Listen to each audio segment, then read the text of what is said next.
Bonjour bien-aimés dans le Seigneur, bienvenue au mois de mars. Comme vous le savez, le 8 mars est la journée internationale de la femme. Le thème retenu pour cette année, c'est pour toutes les femmes et les filles, droit, égalité et autonomisation.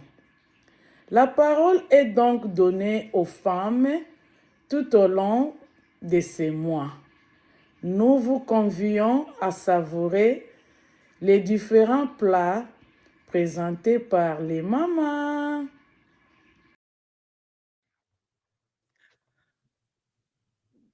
Bonjour et soyez tous bénis. Vous les membres de ces forums, méditons ensemble. Aujourd'hui, le 1er mars 2025, comme nous le savons, c'est le mois dédié à la femme dans beaucoup de pays, surtout le cas de la RDC, à cause de la Journée internationale de la femme, le 8 mars de chaque année. Alors, nous, les mamans de cette famille Méditons ensemble, nous remercions nos administrateurs pour avoir pensé aux mamans, à nous, de faciliter la méditation tout au long de ces mois de mars. Que Dieu se souvienne de vous pour cette marque d'honorer la femme et la confiance portée à notre égard. Nous remercions d'avance également nos bien-aimés frères et papas pour vos partages qui vont nous édifier et vos encouragements qui vont nous pousser à avancer jusqu'au bout. Et nous saisissons aussi cette occasion de vous informer que l'année 2025 est le 31e anniversaire de la déclaration de ce programme d'action de Beijing, adopté par 189 États lors de la 4e conférence mondiale sur la femme, tenue à Beijing en 1995 en Chine. Et le thème de cette année est « Pour toutes les femmes et les filles, droit, égalité et autonomisation ». Pour nous de la famille Méditons ensemble, la Ligue nous a proposé ce matin le texte de Matthieu 13, du verset 24 jusqu'au verset 30 et aussi le verset 36 jusqu'au verset 43. Et nous avons deux questions spécifiques, les numéros 1 et les numéros 7. Et nous n'allons pas aussi oublier nos questions de chaque jour. Donc, notre texte d'aujourd'hui est la suite du chapitre 13 que nos bien-aimés, les frères pasteurs Flavien et les frères Siko avaient commencé. Aujourd'hui, ce matin, 1er mars, c'est moi, Maman Cathy, qui suis à la facilitation. Et je profite pour souhaiter à toutes les mamans bonne fête et aussi bonne continuité dans la facilitation tout au long de ce mois de mars. Avant que nous puissions lire notre texte, je vous prie de prier avec moi. Prions le Seigneur. Tendre Père, nous te disons merci pour ce mois. Aujourd'hui, c'est le premier jour. Toi qui as été avec nous pendant tous les 2 mois écoulés, nous comptons sur toi aussi pour ce mois qui est devant nous. Seigneur, permets que là où les portes étaient fermées, que cela soit ouverte. Seigneur, que tu déverses à chacun de nous dans cette famille toutes les bénédictions que tu as préparées pour nous. Père, maintenant que nous voulons t'écouter une fois de plus, nous demandons que tu nous remplisses de ton esprit pour que nous sachions quelle est ta volonté et comment partager également avec les autres cette parole. Bénis ce moment et conduis-nous par ton esprit. Au nom de Jésus, nous t'avons ainsi prié. Amen. Lisons notre texte dans la version Louis II, Matthieu chapitre 13, verset 24 jusqu'au verset 30. Il leur proposa une autre parabole et il dit, le royaume des cieux est semblable à un homme qui a semé une bonne semence dans son champ. Mais pendant que les gens dormaient, son ennemi vint, sema des livrées parmi le blé et s'en allant. Lorsque l'herbe y poussait et donnait des fruits, l'ivraie parut aussi. Les serviteurs du maître de la maison vinrent lui dire, Seigneur, n'as-tu pas semé une bonne semence dans ton champ? D'où vient donc qu'il y a des livrées? Il a répondu, c'est un ennemi qui a fait cela. Et les serviteurs lui dirent, veux-tu que nous allions l'arracher? Non, dit-il, de peur qu'en arrachant l'ivraie, vous ne déraciniez en même temps le blé. Laissez-les croître ensemble, l'un et l'autre jusqu'à la moisson. Et à l'époque de la moisson, je dirais aux moissonneurs, arrachez d'abord l'ivraie et liez-la en gerbe pour la brûler, mais amassez le blé dans mon grenier. Verset 36. Alors, il renvoya la foule et entra dans la maison. Ses disciples s'approchèrent de lui et dirent, explique-nous la parabole des livrées du champ. Il répondit, celui qui sème la bonne semence, c'est le Fils de l'homme. Le champ, c'est le monde. La bonne semence, ce sont les fils du royaume. L'ivraie, ce sont les fils du malin. L'ennemi qui l'a semé, c'est le diable. Les moissons, c'est la fin du monde. Les moissonneurs, ce sont les anges. Or, comme on arrache l'ivraie et qu'on la jette au feu, il en sera de même à la fin du monde. Le Fils de l'homme enverra ses anges. Le Fils de l'homme enverra ses anges qui arracheront de son royaume tous les scandales et ceux qui commettent l'iniquité. Et ils les jetteront dans la fournaise ardente, où il y aura de pleurs et de grincements de dents. Alors, les justes resplendiront comme le soleil dans les royaumes de leur Père. Que celui qui a des oreilles pour entendre, entende. C'est la parole du Seigneur. Mes bien-aimés frères et sœurs, répondons à nos questions. Le numéro 1. De qui ou de quoi, ou de qui parlent ces versets? De quoi? Ce texte est une parabole que Jésus montre. Il illustre pour montrer à la foule assise au bord de la mer à quoi le royaume de Dieu est semblable. Il leur parle d'un homme qui avait semé dans son champ le blé. Pendant que les gens dorment,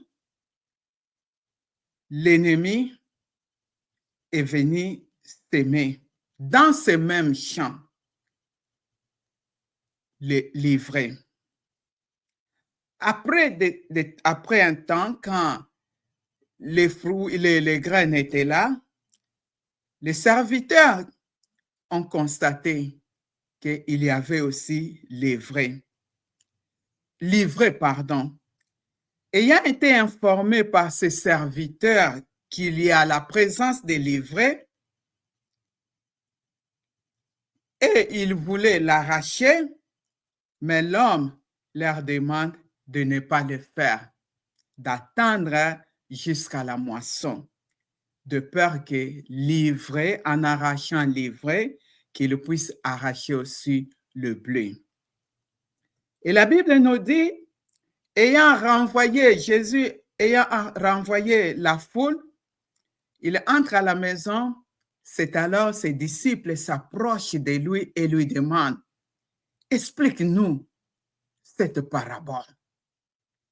Et Jésus répond, celui qui sème la bonne semence, c'est le Fils de l'homme.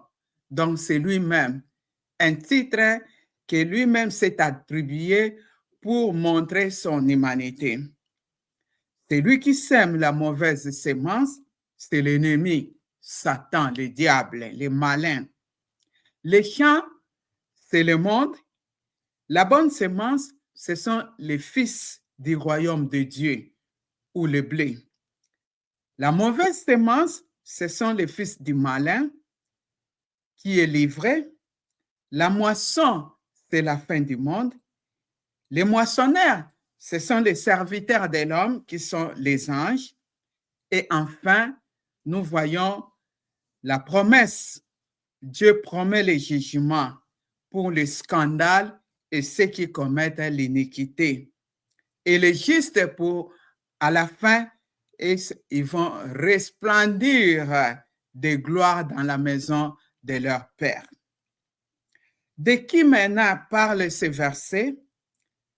Nous voyons le Fils de l'homme, Jésus-Christ, l'homme qui sème la bonne semence, l'ennemi Satan, les serviteurs ou les moissonneurs qui sont les anges de Dieu, des gens où les scandales et ceux qui commettent l'iniquité ou les péchés. Et enfin, il y a des justes que le texte nous parle.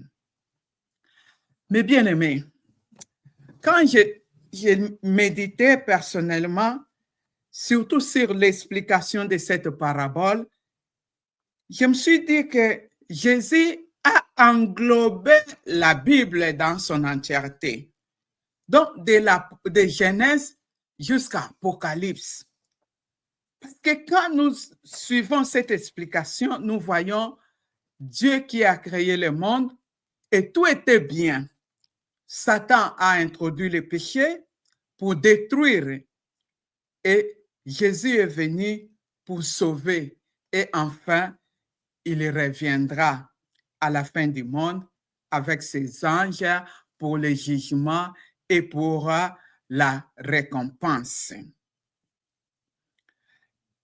La question numéro 7, quelle vérité Dieu me révèle-t-il dans ces textes? Mes frères, mes sœurs, comme toujours dans notre famille, vous allez partager, compléter les vérités que le Seigneur va vous révéler. Mais moi, personnellement, j'en ai quelques-unes.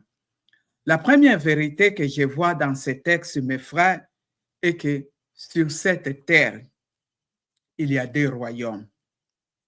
Le royaume des enfants de Dieu, qui est l'Église, et le royaume des enfants de l'autre camp, qui est le monde. Et qu'est-ce que nous constatons? Satan cherche toujours à imiter tout ce que Dieu a créé. Il fait tout aussi pour opérer ce que Dieu opère également au milieu de ses enfants. À tel point que parfois, nous voyons la confusion. Il y a la confusion entre, je dirais, ce qui se passe dans l'Église, ce que Dieu a créé, et aussi ce qui est dans le monde. C'est comme le bleu et l'ivraie. Une confusion. Je le dis parce que aujourd'hui, quand nous voyons les robots, tout ce que l'homme, Dieu avait fait, que l'homme doit faire, que l'homme fait, de l'autre côté, l'ennemi est en train d'imiter et on crée les robots. On nous parle même de l'intelligence artificielle. Vous voyez comment tout ce que... Donc, la femme qui devait concevoir, qui devait garder son bébé, aujourd'hui, on nous montre des choses qu'on ne peut pas comprendre. Tout ça, c'est les œuvres de l'ennemi qui imitent ce que Dieu a créé et ce que Dieu est en train de faire jusqu'à aujourd'hui. Et pour objectif qu'il a, c'est pour attirer les chrétiens vers lui. Et voilà pourquoi il fait tout cela. Heureusement, je dirais pour nous, les enfants de Dieu, notre Père continue à nous protéger. Ceux qui ne se laissent pas, ce sont ceux-là qui ne se laissent pas attirer par le monde, malgré que nous vivons encore sur cette terre. Et voilà pourquoi Jésus, dans sa prière, il avait dit à son Père que Père, ils sont dans ce monde, mais ils ne sont pas du monde. Jean 17, le verset 16. Ça, c'est la première vérité que je constate, cette imitation de l'ennemi. Et il y a des royaumes sur cette terre. La deuxième vérité est que Satan, mes bien-aimés, il œuvre dans nos églises locales. Je parle de l'église locale, pas l'église universelle. Là, il ne peut pas. Et comment il œuvre? Il a injecté ses agents dans l'église dans le but de détruire le plan de Dieu sur le salut de l'homme. Ces agents dans l'église sont mêlés avec nous, avec les enfants de Dieu, tout à fait comme les racines du bleu et des livrées sont mêlées sur la terre. Et à tel point que on nous dit les racines des livrées s'enracinent, comment dirais-je, elles sont très profondes sur le sol. Et si nous voulons les arracher ou l'arracher livré, comme le maître avait dit, on risque d'arracher aussi le bleu. Mes bien-aimés, regardez un peu cette ressemblance du bleu et des livrées. C'est de la même manière avec ces agents dans nos églises, comme je l'avais dit. Et ces agents qui sont dans l'église, ils sont là pour tromper les enfants de Dieu par leurs enseignements. Surtout, ils utilisent comme nous tous la même Bible. C'est la même Bible qu'ils utilisent, mais avec d'autres intentions. Ils sont là avec nous. Bien-aimés, Paul nous avertit, c'est là où nous ne pouvons pas oublier. Paul nous avertit que dans 2 Corinthiens au chapitre 11, le verset 13 jusqu'au verset 15, ces agents de l'ennemi qui sont avec nous, ils se sont mêlés avec nous, comme l'ivraie et le blé, et les racines mêlées avec nous. Nous devons savoir que ces agents, Paul les appelle, il dit, ils se déguisent en anges de lumière comme leur maître, comme leur père. Et ils sont là, des faux prophètes, des faux apôtres, des ouvriers trompeurs au milieu de nous.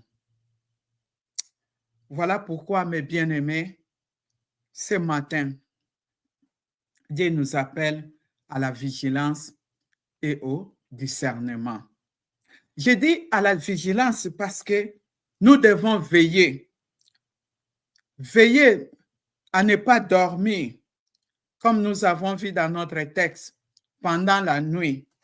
Et nous savons que l'ennemi travaille plus pendant la nuit. Toutes les mauvaises choses se passent plus pendant la nuit. Veillez, mes frères, mes sœurs. C'est là où je dis comment nous devons éviter la négligence. Évitons la négligence, mes bien-aimés. Évitons trop de distractions, surtout avec ces ordinateurs que nous avons, les téléphones que nous avons, les réseaux sociaux que nous avons, la télé que nous avons. Toutes ces choses risquent, et je dirais même, ces choses, si nous ne savons pas comment les utiliser, sachez-le que l'ennemi est en train de les utiliser pour nous endormir. Comment il fait tout pour que nous prenions plus le temps en utilisant cela et en ayant moins de temps dans la prière, et même une vie de méditation de la parole de Dieu n'est plus vraiment, je dirais, approfondie, mais elle est plus légère. On fait une petite lecture et puis on s'arrête.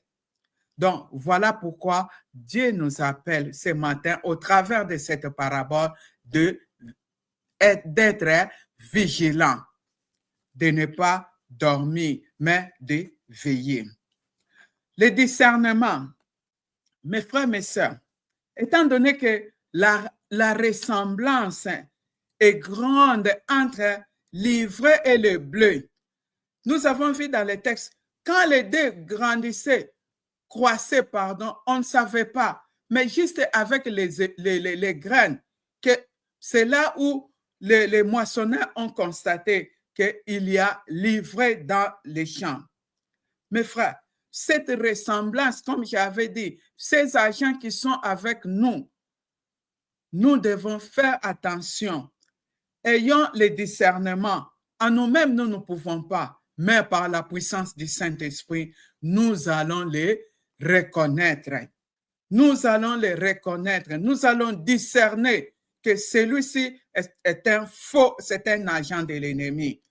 Comment? C'est par leur comportement. Mes bien-aimés, c'est par leur comportement. Par exemple, l'orgueil, le moi. Ce que les autres font dans l'Église, ils n'acceptent pas. C'est seulement ce qu'eux ils font, c'est ce qui est bien. C'est ce qui est bien, c'est ce qui est appréciable et c'est ça. Mais pour les autres, non. Tout à fait comme je dirais, l'ivraie. Vous savez, l'ivraie, on le reconnaît quand il a le bleu, il est tout droit. Alors, c'est là où j'ai dit, tout droit pour attirer l'attention des moissonneurs. Je suis là, c'est moi, c'est moi. Donc, c'est de l'orgueil avec le bleu. C'est de l'orgueil comme ces gens ici. Avec l'ivraie. Tandis que le bleu, quand il porte les graines, le blé se penche un peu. Vous voyez, c'est l'humilité. C'est l'humilité, mes frères. Les enfants de Dieu, c'est l'humilité, tandis que ces agents, c'est de l'orgueil. Voilà comment nous allons les reconnaître. Bien qu'il y ait la ressemblance, nous tous avec le nom de Jésus, nous tous avec moi, Simon Christ. Nous allons également les reconnaître par leurs œuvres. Les œuvres, c'est comme les graines de l'ivraie. On nous dit que les graines de l'ivraie sont toxiques. Et ces agents de l'ennemi, parmi nous que l'ennemi a injectés, ils sont là uniquement pour intoxiquer les membres de l'Église, mes frères, mes sœurs, pour pousser les gens à la rébellion, pour chercher la division dans l'Église. Ils sont là seulement pour mépriser les autres. Voilà leurs œuvres dans l'Église. Il y en a beaucoup, vous pouvez ajouter. Tandis que les grains de bleu sont là pour la bonne santé. Nous avons le pain avec sa farine. Nous avons le foufou. Et cela nous présente avec les grains de blé la paix. Il y a la paix avec les grains de l'ivraie. Tandis que, comme j'avais dit, avec l'autre là, livré, c'est l'intoxication, c'est chercher la rébellion, chercher à détruire l'Église.